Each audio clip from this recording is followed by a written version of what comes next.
Now in last week's tutorial I was talking about how to enrich a chord progression in a kind of cocktail piano kind of style. And the little chord progression I used was from a song called A Nightingale Sang in Berkeley Square. And one or two of you came back and said, hey Bill, we would like to hear some more of this song and see some more of this progression. Could you play it through fairly straight and then in a cocktail style so we can see the comparison and see the difference between the sets of chords? So that's what I'm going to do in this video. I've got this song, A Nightingale Sang in Berkeley Square. It's a really famous song if you don't know. It's absolutely beautiful by Eric Maschwitz and Manning Sherwin. I've got a publication date in front of me, 1940, so it's a pretty old song now. Got this glorious chord sequence. What I will do is play it once through, the whole way through the song, just with the melody and quite simple chords, and along the bottom of the screen I will put the chord progression so you can follow it. So as I go, try to follow the chord progression, and then I'll play a kind of richer, more embellished version with the same chords. Just before I do, a quick word from our sponsors, as it were. If you're a regular on the channel, you might know I'm running a Patreon crowdfunding campaign at the moment, whereby people who are fans of the channel can contribute very small amounts per video to help me fund keeping the channel going and running on a regular basis. Because at the minute, the channel earns some money, but it's not quite enough to spend as much time on it as I would like to. So I'll include a link to my Patreon campaign in the YouTube card that you'll see in the top right hand corner of the video. Just click on that and I'll add an annotation with a link as well for those of you viewing on desktop. Okay, enough of that. Let's get on with A Nightingale Sang in Berkeley Square. So first off, I'm going to play it very straight, and then we'll play a more embellished version and have a bit of a discussion of what I did.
Okay, there we go. So that was a pretty straight version of A Nightingale Sang in Berkeley Square.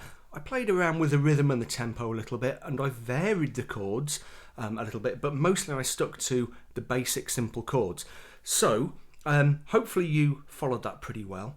It might be worth just reeling the video back and watching it again a couple of times, and as you do, try to match up the chords underneath with the stuff I'm playing on the piano keyboard.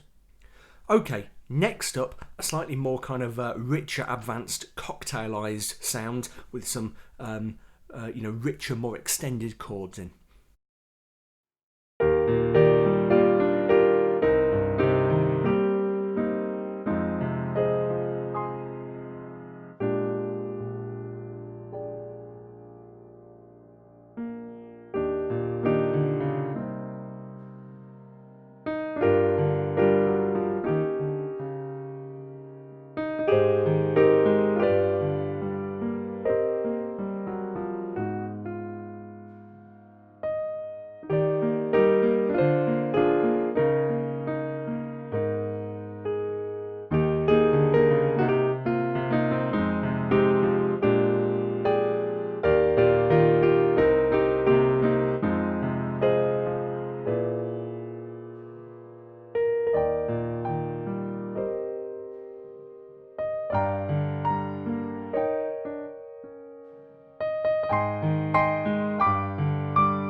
Okay, so let's very briefly just talk about some of the things that I did there.